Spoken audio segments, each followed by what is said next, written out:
చిన్న ఇంజెక్షన్ ద్వారా మోకాలు మరియు నడుము నొప్పులకు దీర్ఘకాలిక పరిష్కారం. డాక్టర్ ప్రకాష్ గుడిపూడి. సంప్రదించండి. ఎలైడ్స్ pain and pain management centre, Hyderabad. Welcome to RTV. నేను మీ గయాజ్ని. Telugu Desam party 4th zone coordinator Rambhupal Reddy MLC మనతో ఉన్నారా? ఎంత మాట్లాడారు? నమస్తే. నమస్కారం. ఎట్లుంది ఈ 5 ఏళ్ల జగన్మోహన్ రెడ్డి పరిపాలన?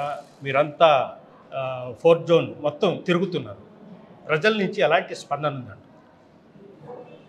గత 4 సంవత్సరాలుగా 9 నెలలుగా ఈ రాష్ట్రంలో జగన్మోహన్ రెడ్డి గారి పరిపాలన ఏ విధంగా ఉందో అని నేను చెప్పాల్సిన పనిలే. ఏ సామాన్య వ్యక్తి దగ్గరికి వినా, ఏ మహిళ దగ్గరికి వినా, ఏ కార్మికుల దగ్గర వినా, ఏ కర్షకుల దగ్గర వినా ఎవరైనా కూడా ఎంత దుర్మార్గంగా, ఎంత అరాచకంగా, ఎంత అవినీతిపయంగా, ఎంత నియంతల కంటే అధ్వానంగా పరిపాలన జరుగుతుందో ఎవరైనా చెప్పే దుస్థితి, దౌర్భాగ్యకరమైన పరిస్థితి రాష్ట్రంలో ఉంది. ఏ వర్గాన్ని కూడా వదలుకోకుండా అన్ని వర్గాల వారిని వేధించి వంచిన వ్యక్తి ఈ భారతదేశంలో ఎవరైనా ఉన్నారంటే అది ఒక జగన్మోహన్ రెడ్డి గారే. ఒక అవకాశం అని చెప్పి ముఖ్యమంత్రి అయిన తర్వాత తనకు మాత్రమే ఒక అవకాశం వచ్చినట్టు ఈ రాష్ట్రంలో ఉండే సంపదను దోచుకుంటూ ఈ రాష్ట్ర ప్రజలు కట్టే పన్నులను తన సొంత ఖాతా అనుకొని వాటన్నిటిని కూడా దోపిడీ చేస్తూ ఆయన మాత్రం ఈ రాష్ట్రంలో సుభిక్షంగా సంతోషంగా ఉన్నారు. మిగతా రాష్ట్ర ప్రజలందరూ కూడా ఎప్పుడెప్పుడు జగన్మోహన్ రెడ్డి దిగిపోతారా, ఎప్పుడెప్పుడు ఈ రాష్ట్రంలో ఒక మంచి పరిపాలన చేసే వ్యక్తి వస్తాడని చెప్పి ఎదురు చూడడం జరుగుతూ ఉంది. అంటే అదేవిధంగా షర్మిల, అంటే వైఎస్ రాజశేఖర రెడ్డి కుమార్తె షర్మిల కూడా కాంగ్రెస్ పార్టీ చేపట్టడం జరుగుతుంది. దీని ప్రభావం రాయలసీమలో మొత్తం రెడ్డి సామాజిక వర్గం మొత్తము షర్మిల వైపు వెళ్ళే అవకాశం ఉందంటారా?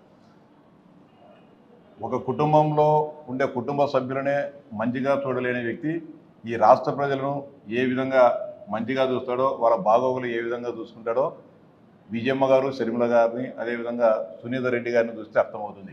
కుటుంబ సభ్యులనే ఆస్తుల కోసం, అదేవిధంగా హత్యల కోసం తరిమేసిన వ్యక్తి ఈ రాష్ట్రంలో ఉండే బడుగు బలహీన వర్గాలను, పేదలను కానీ మహిళలను ఏ విధంగా రక్షిస్తాడో ఒకసారి రాష్ట్ర ప్రజానీకం కూడా ఆలోచించాలి.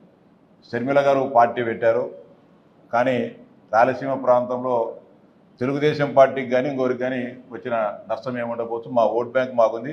అంతేకాకుండా రెడ్డి సామాజిక వర్గం కూడా ఈరోజు జగన్మోహన్ రెడ్డి గారికి ఎందుకు వేసాం, రెడ్లలో ఎందుకు జగన్మోహన్ రెడ్డి గారు పుట్టారు, జగన్మోహన్ రెడ్డి వలన ఈ రెడ్డి కులానికి చెడ్డ పేరు వస్తుందనే ఒక వేదన ఈరోజు రెడ్లలో కూడా ప్రారంభం కావడం జరిగింది. ముఖ్యంగా జగన్మోహన్ రెడ్డి అయితే మా జీవితాలు బాగుపడతాయేమని అనుకున్న రెడ్లందరూ కూడా ఈరోజు ఆయన నుంచి అవమానాలు కానీ, ఆయన ప్రభుత్వం చేసే అరాచకాల వల్ల కానీ, విపరీత ధోరణంలో కూడా రెడ్లు కూడా చాలా దారుణంగా ఇబ్బందులకు గురవుతున్నారు, దారుణమైన అవమానాలకు గురవుతున్నారు. ముఖ్యంగా రెడ్లది ప్రధానమైన వృత్తి వ్యవసాయం. అంతేకాకుండా వ్యాపారాలు, కాంట్రాక్టులు చేసుకునే వాళ్ళు. వ్యవసాయాన్ని ఈరోజు సర్వనాశనం చేసిన వ్యక్తి ఎవరన్నా ఉన్నారంటే జగన్మోహన్ రెడ్డి గారు. అంటే భవిష్యత్తులో ఇట్లాంటి ముఖ్యమంత్రి రాడు, ఇంతకుముందు కానీ ఇంత దరిద్రం ముఖ్యమంత్రి, రైతులను వేధించిన ముఖ్యమంత్రి కానీ ఎవరు లేరు.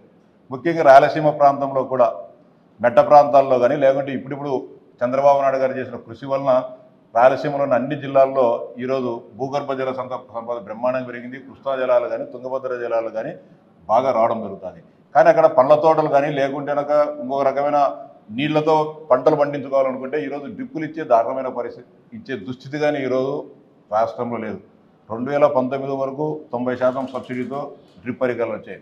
ఈయన దాని అన్నింటిని కూడా ఎత్తేసి ఈరోజు రైతాంగానికి డ్రిప్పులు కానీ, పైపులు కానీ, స్ప్రింక్లర్లు కానీ, అంటే వ్యవసాయానికి ప్రోత్సాహకరంగా ఉండే విధంగా ఏ కార్యక్రమం కూడా చేయకుండా రైతులందరినీ కూడా ఇబ్బందులు గురి చేయడంతో ఈరోజు వ్యవసాయం చేసే రైతాంగం తగ్గిపోయినారు. వ్యవసాయ ఆదాయం కూడా బాగా తగ్గిపోయింది. అంతేకాని ఇప్పుడు ఈ ఏడాది గత 20 సంవత్సరాల్లో ఎప్పుడు లేని తీవ్రమైన దుర్భిక్ష పరిస్థితులు ఉన్నాయి. ప్రభుత్వ గణాంకాల ప్రకారమే ఈ ఏడాది ఇంతవరకు అత్యల్ప వర్షపాతం గత 20 సంవత్సరాలలో ఈ సంవత్సరం అంత తక్కువ వర్షపాతం నమోదైంది. అయినా కూడా జగన్మోహన్ రెడ్డి గారికి కరువు వచ్చింది. ఈ రాష్ట్రంలో కరువు సహాయక చర్యలు చేయండి, కేంద్రం నుంచి నిధులు ఇవ్వాలని ఒక లేఖ రాసేదానికి కూడా అవమానంగా ఫీల్ అవుతున్నాడు. అంటే ఆంధ్రప్రదేశ్లో కరువు ఉంది అంటే నాకు అవమానం, లేఖ రాసే నాకు అవమానం అనే విధంగా ఫీల్ అవుతూ కరువును కూడా దాచిపెడుతున్నాడు. అంటే రైతాంగ ఎవరు ద్రోహం చేస్తున్నారో రైతాంగం కూడా ఆలోచించాలి. ముఖ్యంగా కడప జిల్లాలో 35 మండలాల్లో 35 మండలాలలో ఖరీఫ్ సీజన్లో ఏ ఒక్క ప్రాంతంలో కూడా పంట విత్తలేదు. అయినా కూడా కరువు లేదని చెప్పేసి ఆయన బుకాయిస్తా అంటే కడప జిల్లా రైతాంగానికి ఆయన ఎంతవరకు న్యాయం చేస్తున్నట్టు కూడా ఒకసారి అందరూ కూడా ఆలోచించాలా. షర్మిల ప్రభావం అనేది ఆమె కావాల్సిన ఇష్టమైన పార్టీలో ఆమె ఒక నాయకురాలు. కాబట్టి దానివల్ల తెలుగుదేశం పార్టీకి వచ్చే లాభము లేదు, నష్టమైతే ఉరే లేదు మాకు. అదేవిధంగా అంటే 2019లో నెల్లూరు జిల్లా, కడప జిల్లాలో 10కి 10 మొత్తం టోటల్ వైఎస్ఆర్సీపీ కైవసం చేసుకున్నది. 2024లో కూడా మేమే మళ్ళీ సేమ్ పొజిషన్లోకి వస్తామని కూడా వాళ్ళు చాలా ధీమాగా వ్యక్తం చేస్తున్నారు.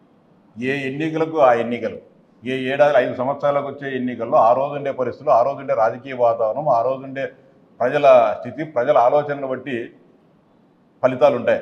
10కి 10 కేఏ పాల్ గాని చెప్తున్నాడు, తెలంగాణలో నేను ముఖ్యమంత్రి అయిదా అని చెప్పి పోటీ చేసినప్పుడు ఆంధ్రప్రదేశ్లో కానీ నేను ముఖ్యమంత్రి అయిదా అని చెప్తున్నాడు. చెప్పేదానికి ఏమి నెల్లూరులో 10కి 10 వస్తాయి, కడపలో 10కి 10 వస్తాయి అని చెప్పి ఎవరైనా మాట్లాడుతారు. ఇదే రాజశేఖర రెడ్డి గారు బతికున్నప్పుడే కడప జిల్లాలో తెలుగుదేశం పార్టీకి 10 సీట్లు ఒకసారి, 8 సీట్లు ఒకసారి, 9 సీట్లు ఒకసారి వచ్చిన సందర్భాలు ఉన్నాయి.